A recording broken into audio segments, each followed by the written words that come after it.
கேட்டு ஆஃபீஸ்க்கு போகணும்னு சொல்லிட்டு வந்தேன். ஆனா அவர் ஆஃபீஸ்க்கு போகணும்னு நார்மல் ஆகணும்னு தெரியல. கௌதம தைரியமா இருக்க சொல்லு. இனிமே அவன் வருத்தப்படுற மாதிரி எதுவுமே நடக்காது. அவனோட பிறப்பை பத்தி யாரும் கேள்வி பண்ண மாட்டாங்க. பண்றதுக்கு ஆளுமே இருக்காது.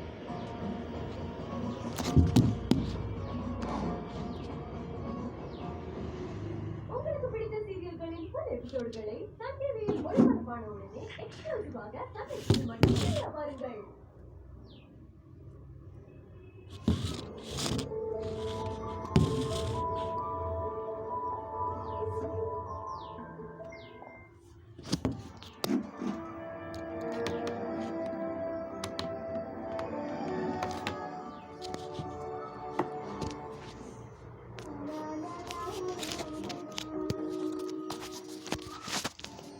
எனக்கு புரியுற மாதிரி சொல்றியா?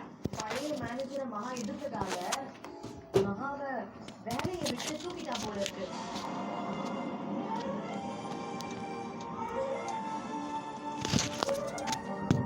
என்னடி சொல்ற? இதுக்குதான் இந்த விஷயத்த நான் உங்ககிட்ட எப்படி சொல்றதுன்னு பயந்தது இதுக்குதான்.